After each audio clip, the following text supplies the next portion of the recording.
So when we were doing this project, we said, well, why don't we use that same technology, which is, again, fairly simple in terms of it's almost a laptop-based system, to route the plane so that people wouldn't be delayed because of the construction of this runway.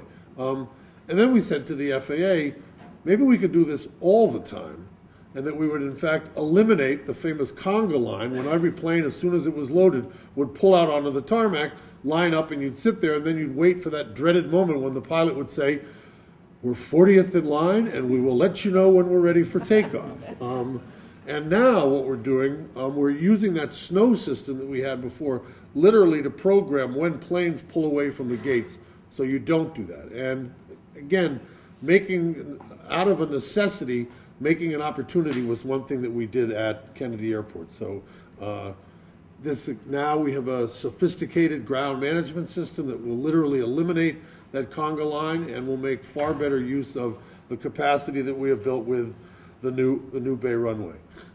So on one hand, we have recognized downtown as a priority, but we continue with our ports, with our airports. Some of you may have already seen the Port Authority made a major acquisition in New Jersey yesterday with the approval of our acquisition of capacity at the Military Ocean Terminal. So we are continuing to develop our ports for the future, our airports. We've modernized the PATH system. All new cars will be brought onto that system over the next year. So while we are recognizing that downtown must be completed, we are continuing to deliver infrastructure for this century, but now into the next century. All of this is the history of the Port Authority, and what we are really working on now is what will our future be? And I give you this great slide. This is the entrance to the Holland Tunnel from New Jersey. It looks like that. No, it doesn't, Lou, as a matter of fact. I just love this slide because there are a couple of things about it. One, the fact that the toll collector is leaning out graciously, taking the change from the one car that's waiting there. They're probably talking about something but really look closely, because in the upper right-hand corner, you'll see that the Hotel Chesterfield, a fine institution, is a hotel that you could have stayed at for $2.50 a night. But so think about what that story is. What is that by the hour? Only you would know, Lou. But no, this is important for a couple of reasons.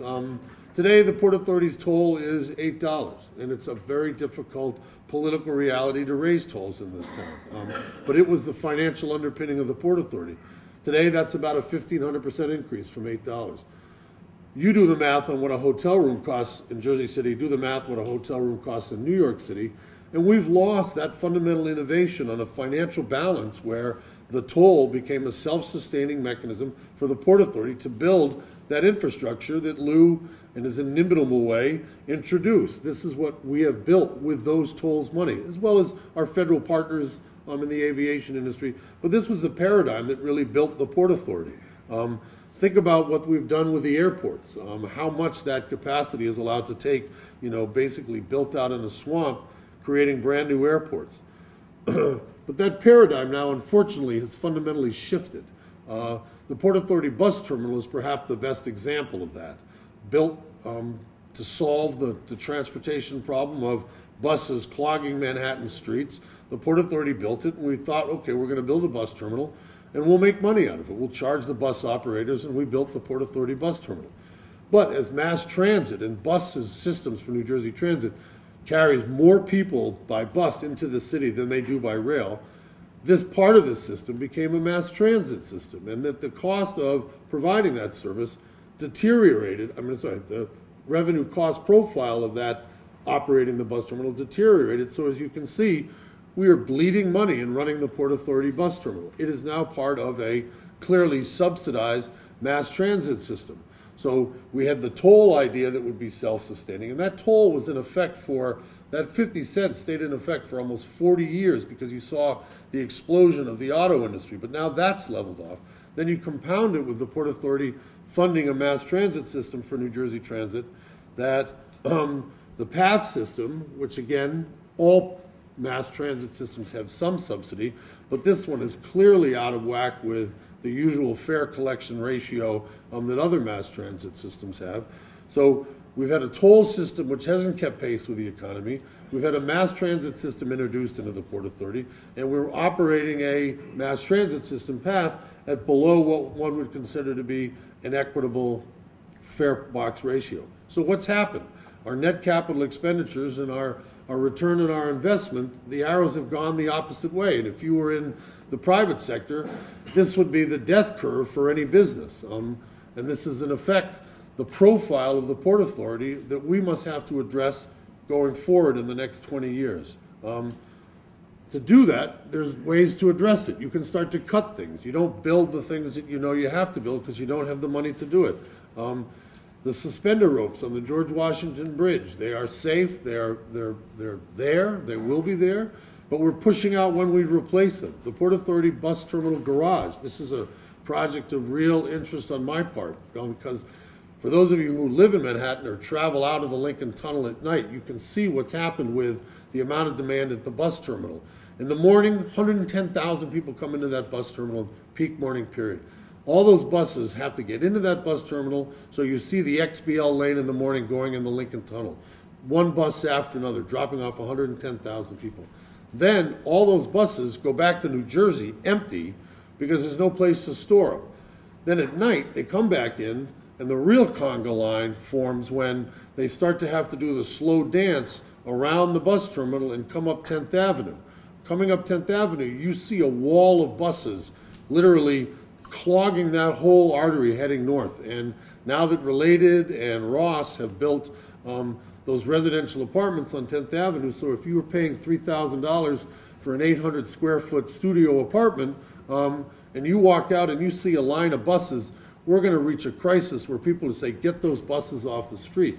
We need to build a new bus garage literally over the entrance of the Lincoln Tunnel in that area around Dyer Avenue, so we can get more capacity into the bus terminal, handle the population growth, and get all those buses off the street. I made news a month ago and I said we should tear down LaGuardia.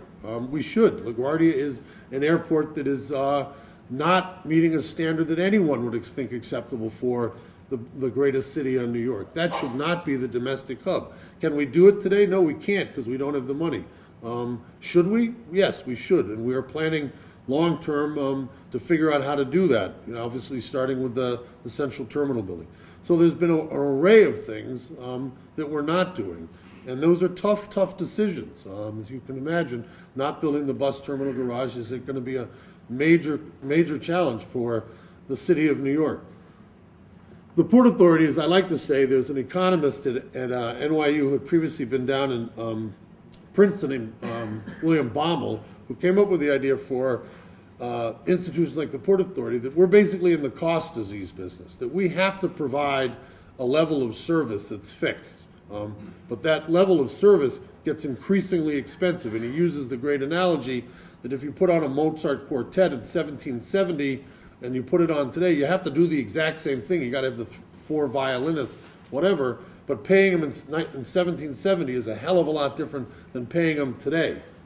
We are in that cost disease business. Everything that we do has a requirement for delivery, but how we deliver it gets more and more expensive. So we have a toll structure which is inadequate. We have a mass transit system which is becoming, reaching the point of an unacceptable level of return. And we have things like the bus terminal which is not functioning in an economic way. So the innovation that we all took for granted that created the Port Authority is starting not to work. And we have to ask ourselves, how are we going to build our way out of this? And that fundamentally comes down to money.